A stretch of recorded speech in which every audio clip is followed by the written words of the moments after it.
Hello everyone, I welcome again two of my BA tutorial classes success in teaching field. इस video में हम लोग देखेंगे कि यूजीसी यानी कि हायर एजुकेशन ने एक बहुत इंपॉर्टेंट गाइडलाइन जारी कर दिया है। और वो गाइडलाइन किस तरीके से है कि जिन बच्चों ने बहुत सारे अलग अलग विषय में अलग अलग सब्जेक्ट में क्या किया है, उन्होंने ग्रेजुएशन या अलग अलग कोर्सेज किए हैं, उनको अब अमान्य कर दिया गया है। अमान्य किस तरीके से है, किन किन विषय को क्या गया है, किन किन इंस्टीट्यूशन को क्या गया है, वो सारी चीज़ों को वन बाय वन करके डिस्कस करेंगे। आप जानते हैं कि हायर एजुकेशन बहुत बड़ा बदलाव ला रहा है एजुकेशन फील्ड में, और ये कहीं ना कहीं अच्छी चीज़ है। इससे पहले हमने देखा था कि जितने भी ओपन लर्निंग है, डिस्टेंस लर्निंग है, ऑनलाइन मोड है, सभी को रेगुलर के बराबर मान्यता दिया है। यही वजह है कि अब जो है यूजीसी के जो चेयरमैन है वो पूरी तरीके से इस बात को क्लियर कर रहे हैं कि जो बच्चा भी अपने विषय के अनुसार अपनी डिग्रियां ले रहा है, एक बार वो समझ लें कि कहीं उसकी डिग्री अमान्य तो नहीं है। तो इस वीडियो में दिखाया गया है कि बहुत से डिग्रियां जो है अमान्य कर दिया गया है, बहुत से इंस्टीट्यूशन को अमान्य कर दिया गया है, यानी कि इनवैलिड कर दिया गया है। वो सारी चीज़ों को समझेंगे। देखिए यहाँ पर मेंशन किया गया है कि यूजीसी का गाइडलाइन क्या कहता है। यूजीसी ने जारी किए दिशा निर्देश, प्रवेश से पहले जान लें। इसमें लिखा हुआ है, देखिए यहाँ पर ओडीएल का मतलब होता है ओपन डिस्टेंस लर्निंग में प्रतिबंधित 17 पाठ्यक्रम। प्रतिबंधित का मतलब होता है यानी कि बैन कर दिया गया है, उनको वर्जित कर दिया गया है, यानी कि इनमें अगर आप करेंगे, कोर्सेज करेंगे, तो ये क्या हो जाएगा, आपका अमान्य कर दिया जाएगा, यानी कि इनवैलिड मान लिया जाएगा। यहाँ पर देखेंगे इन्होंने कहा है कि ओपन एंड डिस्टेंस लर्निंग और ऑनलाइन माध्यम से पढ़ाई करने के इच्छुक छात्रों के लिए यूजीसी ने गाइडलाइन जारी की है। इस गाइडलाइन में यूजीसी ने छात्रों को आगाह भी कर दिया है कि ओडीएल मोड से 17 तरह के पाठ्यक्रमों की पढ़ाई पर प्रतिबंध, यानी कि क्या कर दिया गया है, बैन लगा दिया गया है। और इन्होंने साफ कर दिया है कि अगर आपने भी अगर इस कोर्सेज में किया है तो आप इसे बढ़िया से पढ़िए।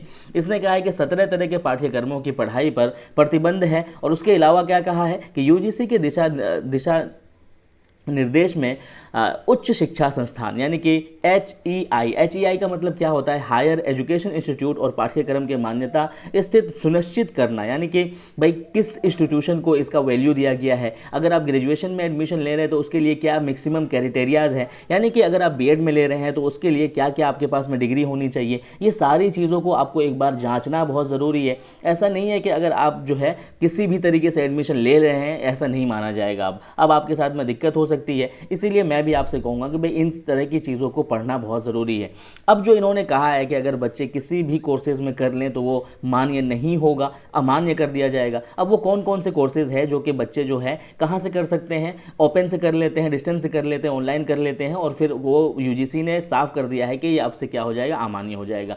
देखिए, इंजीनियरिंग, लॉ, नर्सिंग समेत 17 श्रेणियों में, यानी कि 17 अलग अलग विषय में नहीं होंगे दाखिले, यानी कि अगर आपने कर भी लिया है तो आपकी डिग्री को अमान्य कर दिया जाएगा। अब वो देख सकते हैं यहाँ पर क्या है, अधिसूचित किया है कि जो ओडीएल यानी कि ओपन डिस्टेंस लर्निंग और ऑनलाइन मोड के तहत पेश किए जाने के लिए जो प्रतिबंधित है, इनमें कौन कौन से है यहाँ पर पूरी तरीके से मेंशन किया गया है। इसको आप एक एक करके चेक कर लें, कहीं आपका कोर्स तो नहीं है, क्योंकि जो है कॉलेजेस क्या कर रहे हैं, अपनी डिग्री बांटने के लिए ऐसे ऐसे कोर्सेज पे करा देते हैं, और फिर जब नौकरी की बारी आती है तो वो वहाँ पर अमान्य कर दिया जाता है।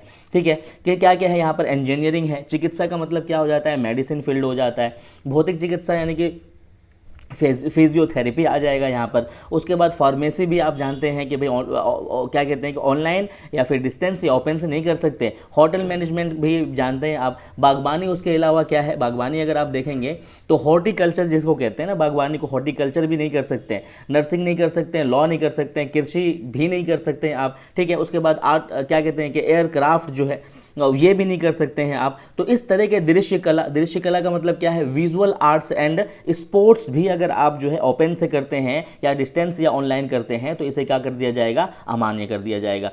तो इस तरह के कोर्सेज अगर कोई भी कॉलेजेस आपको कराता है या फिर आप इच्छुक हैं तो आप इस तरह के कोर्सेज कैसे करेंगे, ऑनलाइन नहीं बल्कि रेगुलर मोड में ही करेंगे।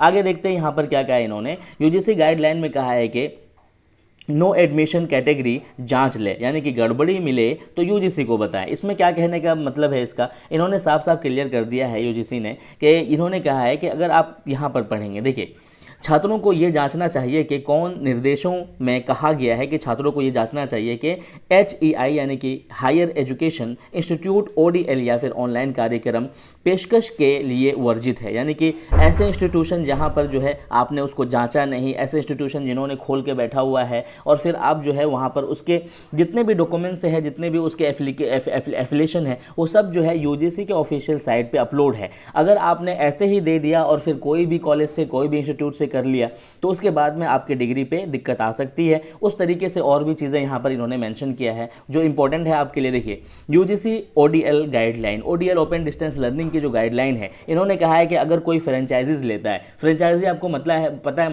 मतलब इसका फ्रेंचाइजी का मतलब होता है कि किसी भी इंपॉर्टेंट कंपनी या फिर किसी भी ब्रांडेड नाम को अपने नाम की जगह पे उसको यूज़ करना है। यानी कि किसी और का ब्रांड है लेकिन आप उसको यूज़ कर रहे हैं। UGC से आपने एफिलिएशन लिया नहीं लेकिन UGC का क्या कर रहे हैं, आप ब्रांड यूज़ कर रहे हैं। इस तरीके से अगर कोई इंस्टीट्यूशन है तो वहाँ से उसको डिसवैलिड कर दिया जाएगा और स्टडी सेंटर सिस्टम नहीं चलेगा। यानी कि इसमें जो है आपको पूरा का पूरा एफिलिएशन जहाँ को जिस यूनिवर्सिटीज़ को इंस्टीट्यूशन को मिला है वहीं से आप कीजिएगा, ठीक है, नहीं तो दिक्कत आ जाएगी। देखिए जहाँ स्नातक कार्यक्रम में नामांकन के लिए न्यूनतम योग्यता कितना चाहिए भाई, 12वीं पास होना चाहिए, ठीक है। उसी तरीके से अलग अलग कोर्सेज है। तो कुछ लोग क्या कर रहे हैं ना, इंस्टीट्यूशन ऐसा कर रहे हैं कि 12वीं ना भी है तो भी चला रहे हैं, 40% या फिर 55% का जो क्राइटेरिया है उसको भी फुलफिल नहीं कर रहे हैं तब भी उसको करवा दे रहे हैं। तो इस तरह अगर आप करेंगे तो मैं बताऊँ बच्चे, आप अपनी ही लाइफ ख़राब करेंगे। तो मैं आपको सजेस्ट करूँगा जब भी आप कहीं से ओपन लर्निंग से कर रहे होंगे कोई भी कोर्सेज, तो आपके लिए बहुत कंपलसरी है कि आप उसको जाँच लें कि कहीं वो जो क्या कहते हैं कि आपका इंस्टीट्यूशन है या फिर आपका जो यूनिवर्सिटी है कहीं फेक तो नहीं है, या फिर वो जो आप जो क्राइटेरिया फिलअप कर रहे हैं कि नहीं कर रहे हैं जो कि कोर्सेज आप कर रहे हैं, ठीक है। तो ये सारी चीज़ें बहुत इंपॉर्टेंट है UGC के गाइडलाइन के अनुसार, इन्हें समझना और इसको फॉलो करना बहुत ज़रूरी है, नहीं तो बाद में दिक्कत आती है। आई होप कि आपको समझ में आया होगा। किसी तरह की क्वेरीज कोई क्वेश्चन हो तो कमेंट सेक्शन में आपका बहुत वेलकम है। Thank you so much video देखने के लिए।